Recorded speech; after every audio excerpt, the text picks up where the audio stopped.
Alright. I assume I'm live, so hello, I'm Ava. I'm here to run a Hide in Time 90%, one of the shorter runs of this marathon, by far. So hope you're ready for that. With me I have Swoos and commentary if you want to introduce yourself while I just get the game started. In 3, 2, 1, go. Hello everyone, I'm SWC, or Swoos. I run this game, and I am here commentating today. So, this is a Hat in Time. Yeah, it's a cool Super Mario Sunshine-esque in some ways 3D platformer. Got a lot of cool movement to it. A lot of movement tech that we'll be getting into later. And yeah, just a very fun and cool platformer. So I'm going to be doing the first timepiece here, which are the collectibles of the game. Similar to the Shines in Sunshine stars in SM64. And we're going to be crafting our first hat too, by the use of yarn. These hats allow us to use our abilities. This is the sprint hat, which is our most used hat throughout the run. And comes in handy for a lot of the movement tech that we'll be doing throughout the run. Yeah, so the Sprint Hat makes you able to run, and it makes you go faster, and as expected, that is very good and useful. So, Yeah. Ava's going to be using the Boop emote here. The Boop emote's pretty broken overall. Basically, when it was coded, back when it was released, it basically was just set to override any current animation that you were doing. So because of that, we can use that during the telescope cutscene when Hat Kid typically does like a little dance, and that saves about 2 or so seconds each time. And then there are some more useful, larger skips with it later that we'll be doing. Yep. Very useful in general.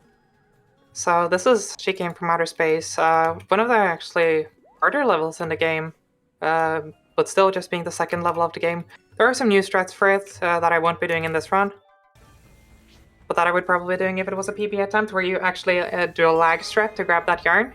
We'll be seeing lag strats shortly, but yeah, in this game we used lag to help us complete the game faster, and doing that we use a program called HatLag, which was developed by Dusty's username.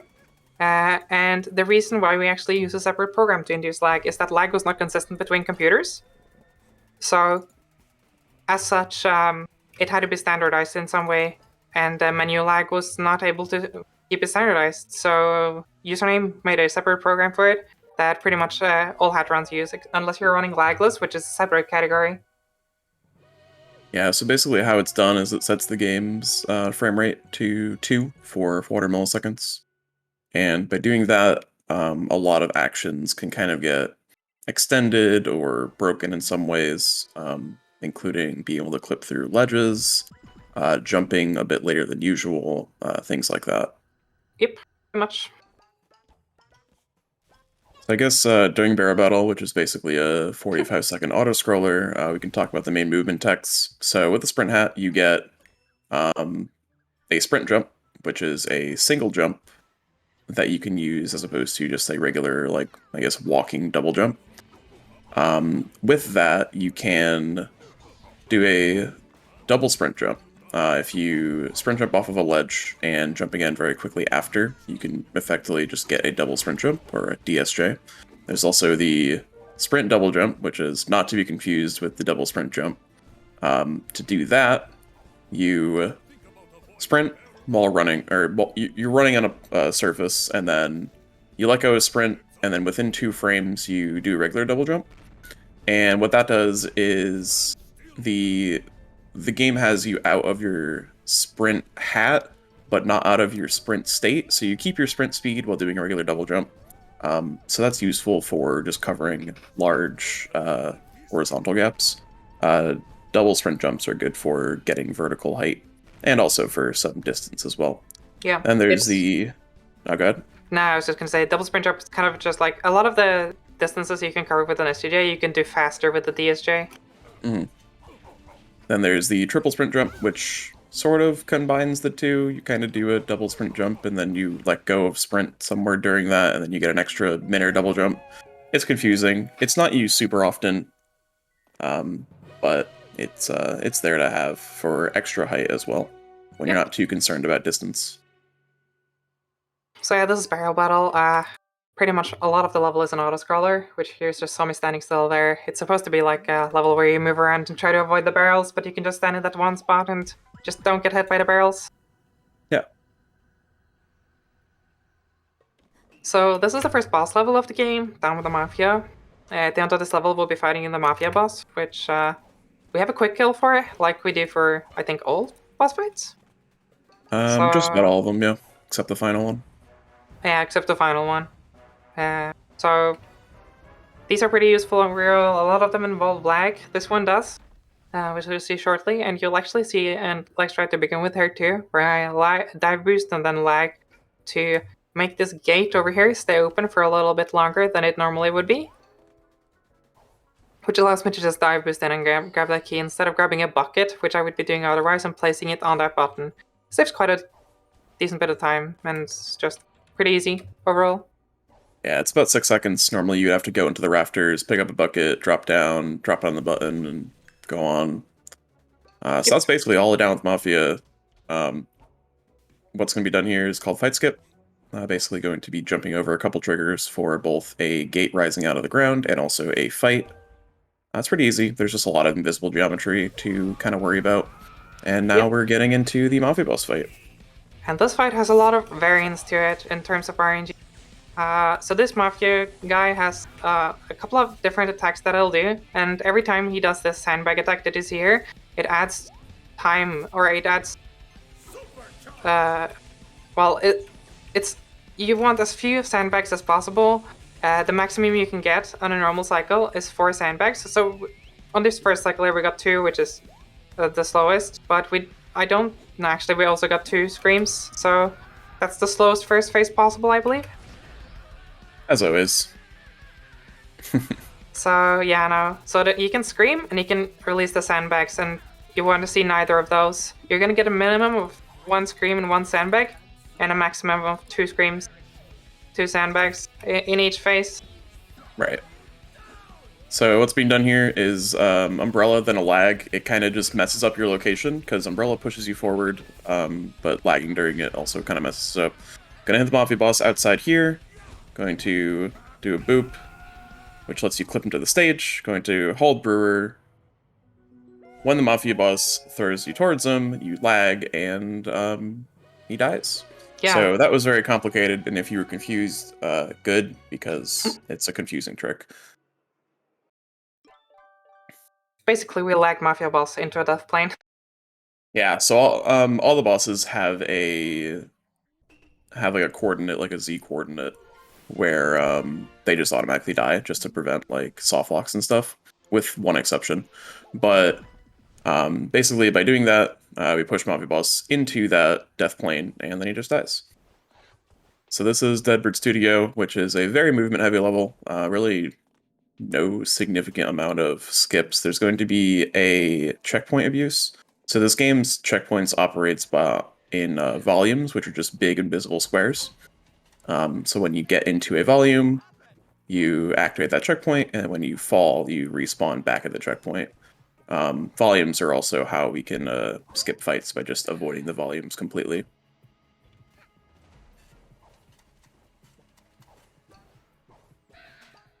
So yeah, So you can, yes, there's not too much to explain here. It's just a movement-heavy level. Gonna be doing a lag dive boost here to volume abuse there. Yeah, so lag dive boosts have 2 purposes. They can give you extra distance on a dive boost, and they also preserve your safe spot, which will be way more important later. But basically, when you're at a location on the ground for more than 1 frame, the game updates your safe spot. So if you were to get stuck or something, it'll respawn you there. So there's a couple tricks later on in the run that really rely on preserving your safe spot as early on as possible, so we can effectively warp back to where we want to be. Yep.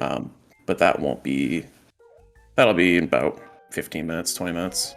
Yeah, there's particular one pretty cool strat with that it uses a lot of lag dive boosts that I'm hoping I'll be able to show off for a level coming up in Mafia Town. So, but yeah, that's DBS. Pretty movement intense level. Could have went better, but you'll take that. Like, It's Yeah, that whatever. is definitely a hard level, but that was still pretty good. Yep. So So this is where, here, yeah, go ahead. yeah, this is a fun level. Murder on the Yellow Express. Normally, what you're supposed to do is travel through the train, gather evidence, and get to the end. But we can basically do a pretty heavy sequence break by lagging into this trash can, and then going into the top of the train. You can effectively skip like a minute of kind of like exposition. What you're supposed to do is go to the back of the train, pick up an outfit, and then like begin the whole sequence. Also, there is an invisible ceiling, so you can't just jump up there normally. So by clipping out, then clipping back into the train, we can pretty much go to the ending room. You need to get this key to unlock the final room, but that's pretty trivial.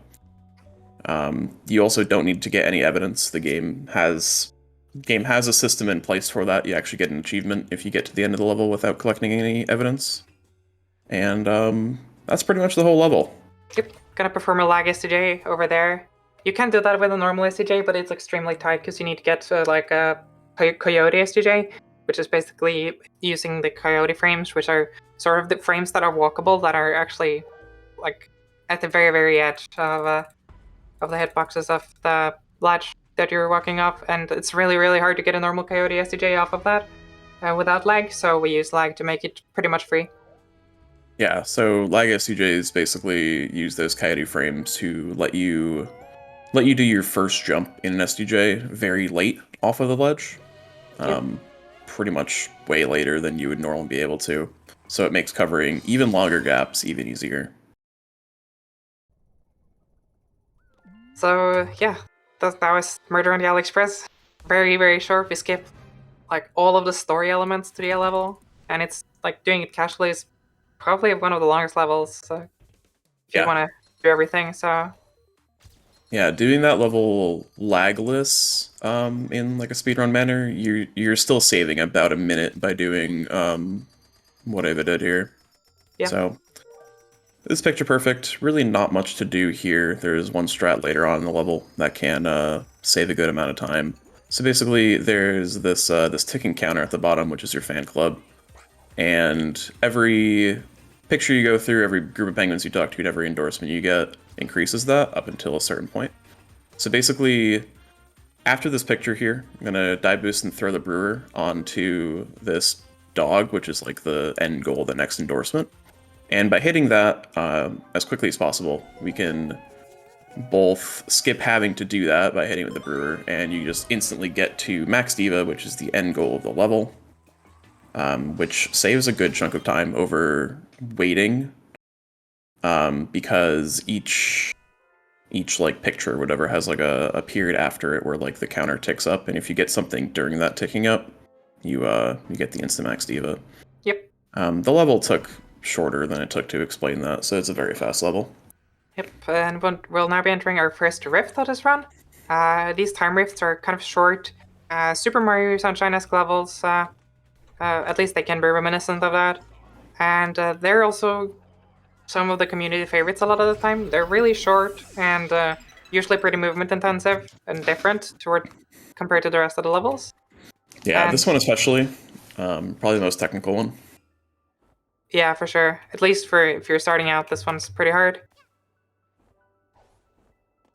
This Yeah, one, so doing this okay. without lag is pretty slow, but because we have lag, we're actually able to do a lag shot here, which lets us abuse the momentum we gain from lagging to just zoom across.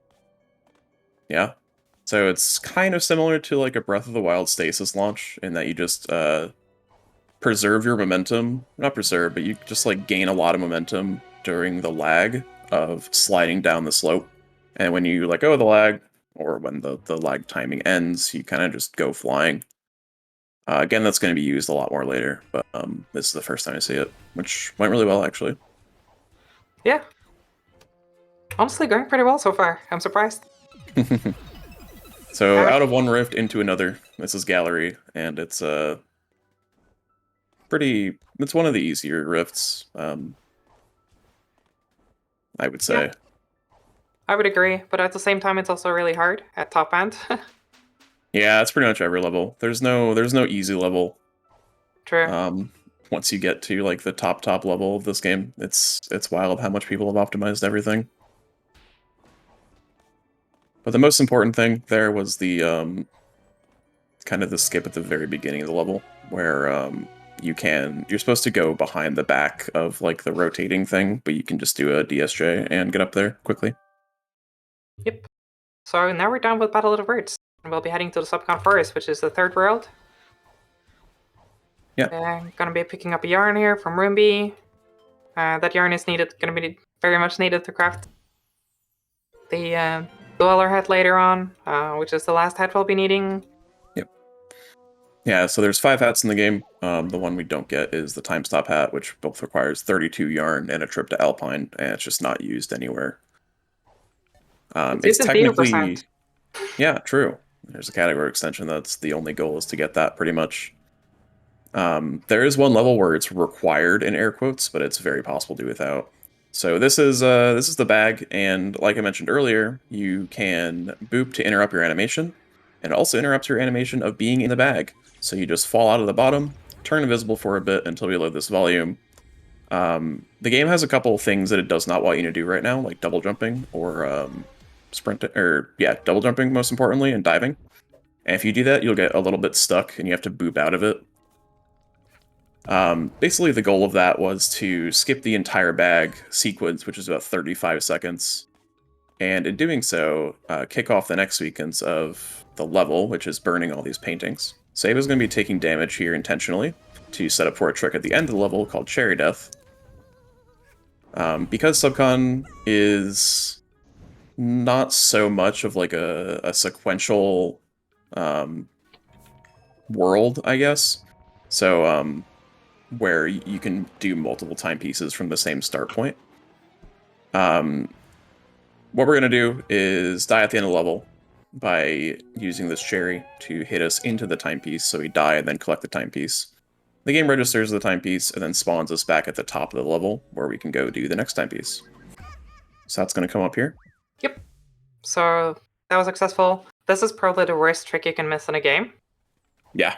It Missing this sends you back to the top of the level without the timepiece.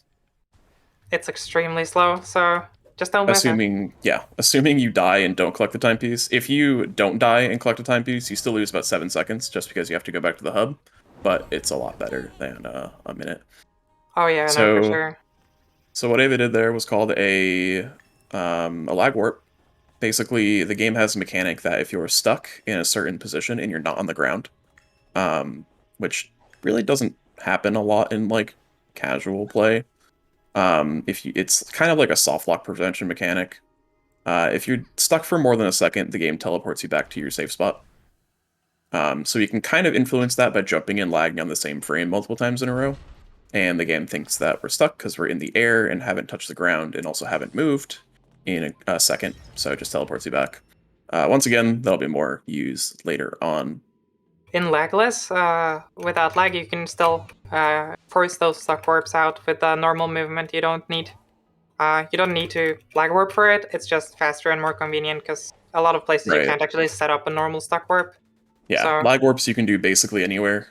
Regular stuck warps usually rely on you taking damage underneath a short enough ceiling to get stuck under. yep, which But is yeah, sometimes impossible to come by. But in some right, levels, it's really easy to come by, like in Heating Up Mafia Town, which we'll be getting to later. But the legless route there is filled with stuck warps. right.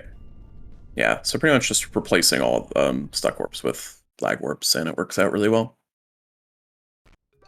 So that's the end of Subcon Well. You can kind of dive during this little timepiece spawn animation to gain a little bit of distance on the timepiece. Yep. And that's that. So Sim, those are yeah. pretty much two of the hardest levels in Subcon, and now we're coming up on another pretty hard level. Subcon in general is pretty hard. Or I should say probably more like a hard trick than a hard level. Yeah, Uh, so for those familiar with the Source Engine games, sometimes when you are standing on an item, and pick up an item underneath it, you just go flying because the game really doesn't know what to do with you. So we can also exploit that in this game, where we can do a trick called a cherry hover. This one in particular is very annoying because there's a lot of invisible walls, so there's a pretty, not horribly precise, but relatively precise setup. That also depends on how high the cherries are when you pick it up. Yep. So that looks good. Yeah, took some extra time to set up just to make sure I got it. Wanted to show it after the marathon, so, you know. For sure. So this is Yeah. Manhole River. Conveniently, they placed a crack in this huge ice dome. That is actually passable through here. For some reason, they did that. Ends up being extremely convenient for the speedrun. Yeah. Although it does seem to have very little purpose for actual gameplay otherwise. Yeah, really. I'm sure you could climb up there naturally, but like, who would do that unless you're like die hard looking for secrets that you're not going to find up there? But yeah, there's also a dev door here, and that's the end of the level. Let's you skip the level because this is normally a horror level, so they just put that in to be able to skip the horror level if you don't want to do one. Yeah. You can also jump over a little cutscene trigger right at the beginning by jumping on the door frame, then jumping over the volume. Yeah, the cutscene's pretty useless. It shows you where the timepiece chest is, and it just zooms in on the timepiece chest for like a solid 5 seconds. Yeah, it's about 5-6 seconds, and it is very useless. So skipping that is nice. So right out of that, forgot to mention the manor hover saves about 20 seconds over regular movement. Normally you have to go through like this whole icy forest thing, and it's annoying. But yeah. So going into the next rift here is Pipe. This is a very movement heavy level. Yeah, one of the community favorites. A lot of people love this is level. my favorite level. It is very fun to do, and very consistent. These levels have cycles, but they're all local. Like, they all start up when you load into the level, so it's pretty good. Yep. I did miss a cycle there, though, obviously because I fell, but it's fine.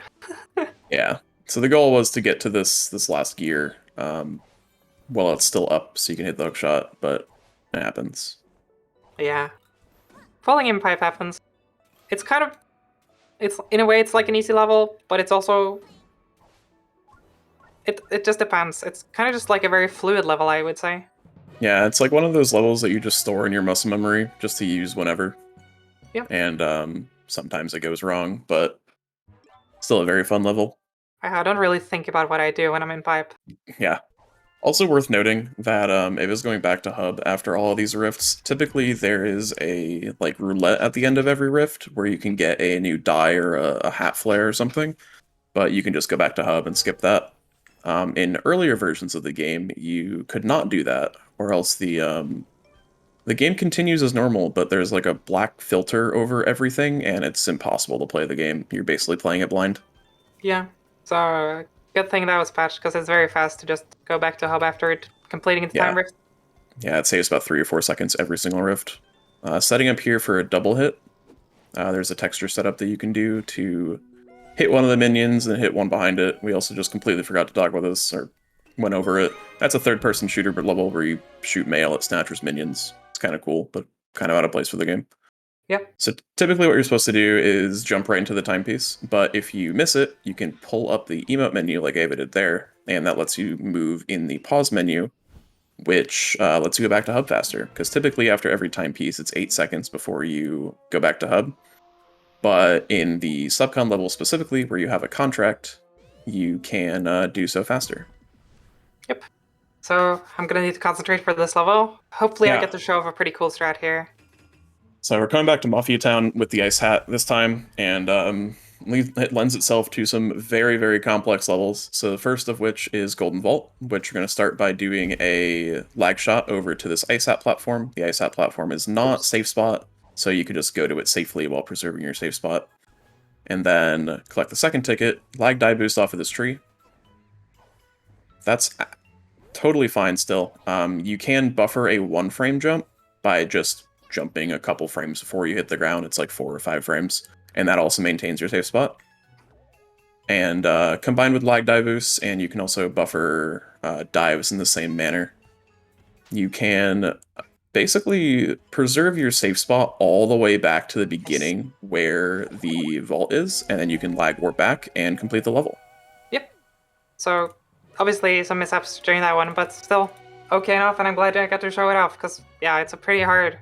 It's pretty Yeah, hard to do all of that and perform it well without either losing a lot of time or just messing up one frames or like that boost. yeah. After you get the second ticket, you're effectively doing like 9 or 10 frame perfect in air quotes, but like technically frame perfect tricks or movements. So it's very fun to see that done. Yep. It's always stressful when you get there in a run because it's kind of a do or die situation. Yeah, that level and the level coming up after this one are both very technical and punishing if you miss them. So this is sewers. This is another rift that is pretty easy. You can skip this whole second part by just doing a DSJ or just a regular sprint jump off this sloped area. Getting a DSJ is a lot safer if you aren't fast enough to get there. Yeah. And then you just dive boost to the end. It's a good break in between Golden Vault and Heating Up, which is the next level. Yeah, heating up's pretty hard level coming up here. So probably one of I think a lot of people think heating up's probably the hardest level in the game. I would agree. You know, other than Finale, but that kind of gets its own. Yeah. It's kind of its own level because it is the finale. So heating up has probably also one of the biggest time loss potentials in terms of where you're gonna be Yeah, abusing our checkpoints with lag warps and lag dive boost. yeah. So the goal of this level is to turn off all of these Okay. faucets, and the first lag warp gets us back to the starting platform. And then the next lag warp is going to get us back onto the statue head, where we're going to immediately lag shot off to the next faucet.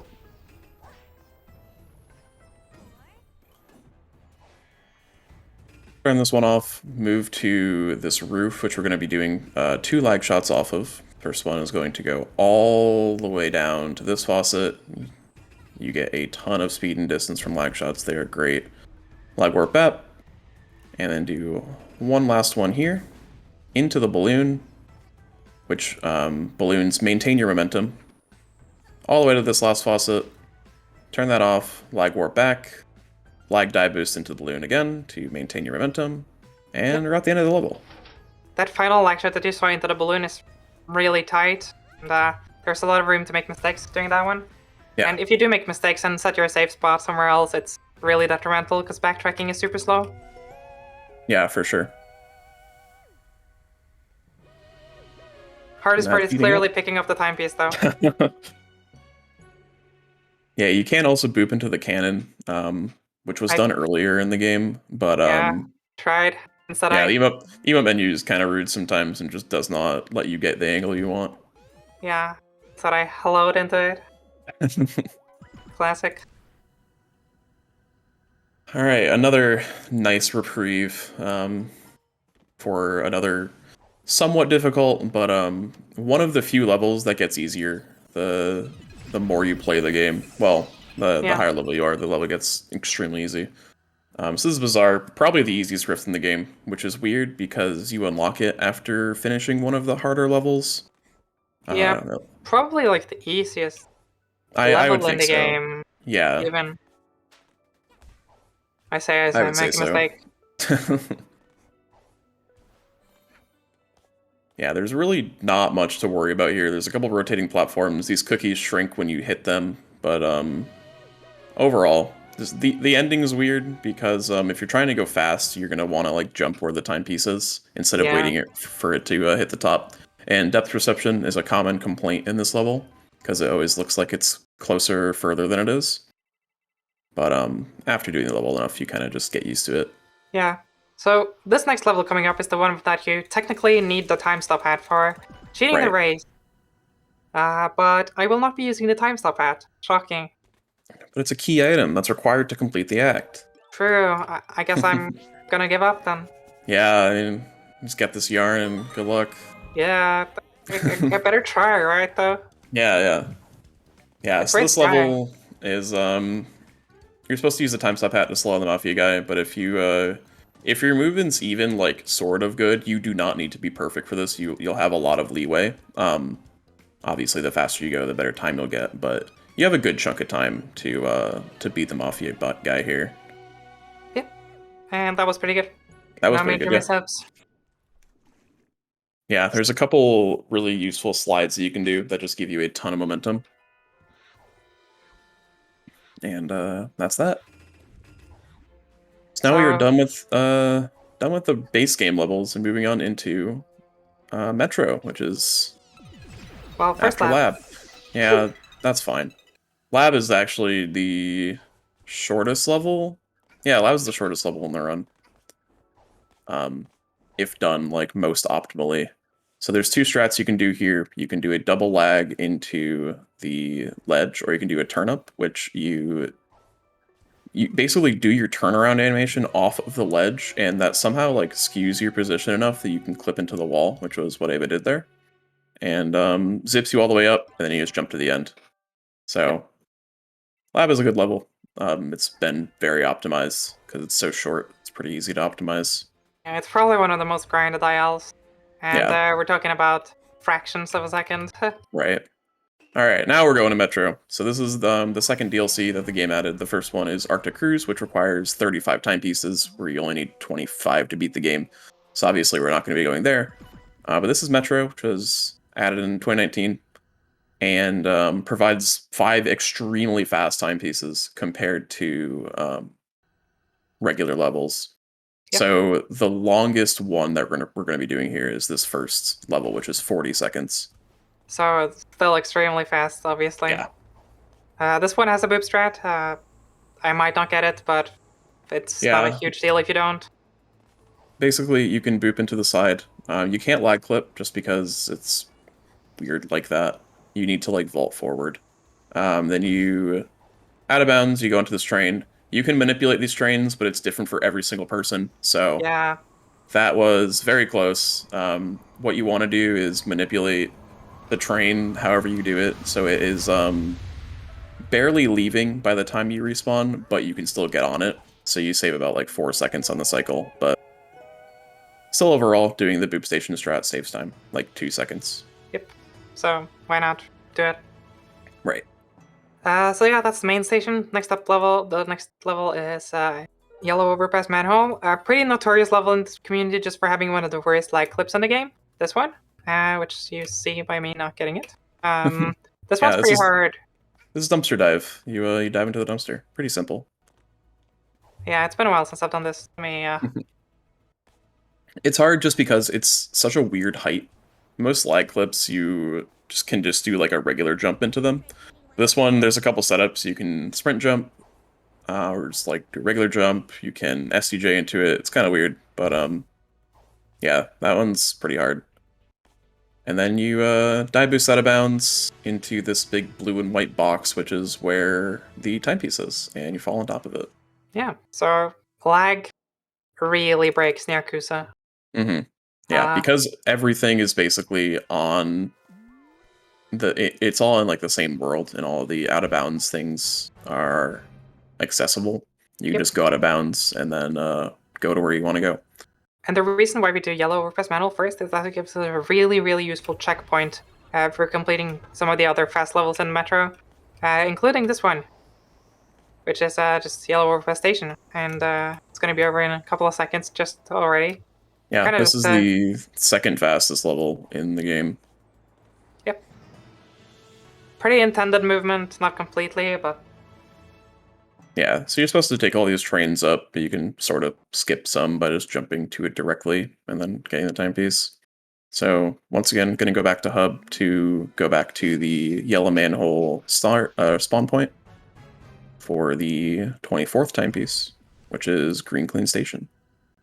Or Green Clean Manhole. Green Clean Manhole, yeah. Another pretty easy level. There are some hard strats for it, but it's not the worst. I'm just gonna play it safe and do the normal dive boost strat. You can dive boost off this or slide off the side here and get a momentum dive boost down, and it's pretty fast. But we're just gonna dive boost across here and then like a dive boost down. Like dive boosting down actually just gives you more momentum, so it's just faster than doing a normal dive doing a normal dive boost down there. And yeah, we're gonna pick up the dive boost here and be done with the level. And we're on to the second to last level. Yeah, I have no idea how to do this level casually. Oh yeah, I've done it once, but I have no idea. I have no idea how to do green manhole casually. I've never done it. Yeah. I So played this up until is barrel battle casually, and then I started speedrun. So fair. This Green Station. A couple things you can do here as well.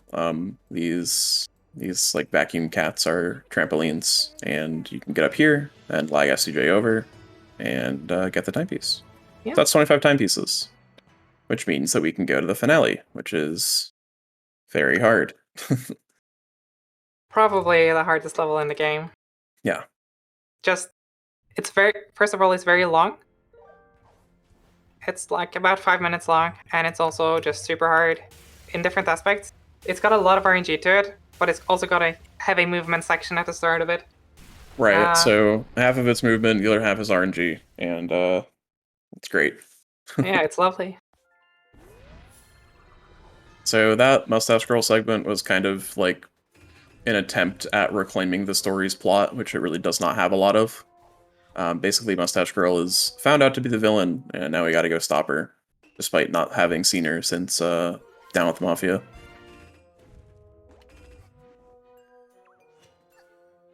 So I'm just gonna do a short little puzzle here. You can actually skip this wall by doing a TSJ, but I'm not gonna do that because I'm kind of inconsistent at it, and I don't do it in my normal 80% runs, so... Yeah, you can jump on the grandfather clock that's like on the left side of the room and do a TSJ off of it, but it's awkward because you need to like space out your jumps in the TSJ enough and also know where the edge of the collision is, because it's not really where it looks like. It's kind of weird. Yeah, it also gives you like a super weird camera angle as well. Mm-hmm. So yeah, this is the third finale. This is what we call the Gauntlet, which is the first half of the level, the non-RNG one. It's just like a bunch of hard movement tricks in general. Oh, that's not good. I'm just gonna do the sprint jump up there. So normally you can just dive boost off that pillar and get the good momentum to hit a cycle coming up here. But since I missed that, I'm not gonna get that good cycle. So I'm gonna instead get the second cycle here. And do a lag shot off of this ice here. Gonna turn my camera around to manip a specific fire spinner cycle. Yeah, got it. Which allows me to just complete the level just a tiny little bit faster than what the normal spinners will allow me, because normally you can only do one dive boost with unmanip spinners, but with manip spinners you can do 2 dive boosts there, so pretty useful.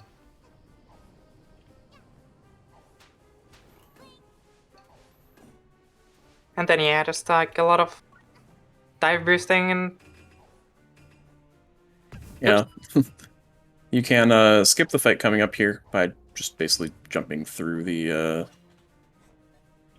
jumping over the fence that's like blocking it at the back.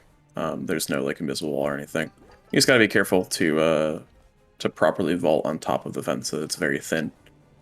Yeah, and you can do it with an SCJ or a DSJ. Mm-hmm. So the damage taken here, other than that one right before the big dweller wall, is intentional. Yep. You want to have 2 health going into the Mustache Girl fight to set up for a somewhat RNG dependent trick, but it's always good to go for. Basically, the Mustache Girl fight has the first phase here, which is in the throne room. Then after you do 5 hits to her, she sends you into like a void dimension for like 12 seconds or so. But what we can do is die at the same time as Mustache Girl's phase transition. And that skips that whole void section and sends us into the hyperzone, which is the bitrate killing area. Yeah, I did miss the trick, but that's fine. We're not exactly short on time, so yeah. So what I tried to do there was die at the same time as I killed Mustache Girl. Unfortunately, I threw my brew potion very late. So now we're just gonna sit through a little segment in the middle of this. Yeah, just pretend you didn't get RNG for it. It's fine. Yeah, Yeah, so she has four attacks that you can do.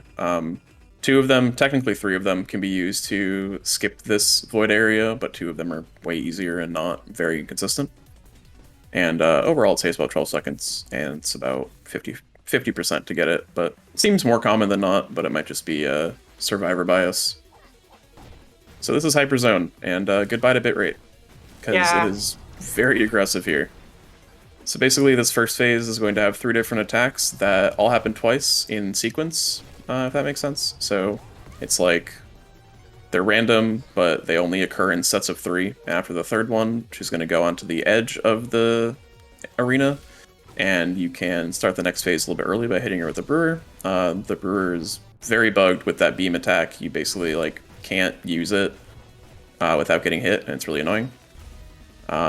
You can lag with the Mafia ball like Ava did there to keep it on screen. Normally, after you hit Mustache Girl with the Mafia ball, it goes flying in the air, then comes back down.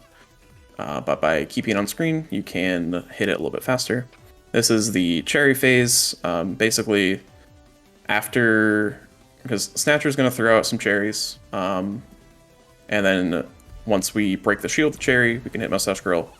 And there's a chance after every time that she goes back into the shield. There's also a chance that she doesn't. That's a 1 cherry, but it could go up to 4 with if everything goes right and you don't miss any hits. Tried to get the double there, but yeah. So what I was trying to do there was kind of just land next to her without taking damage, and sometimes you were able to get a double hit off of doing that.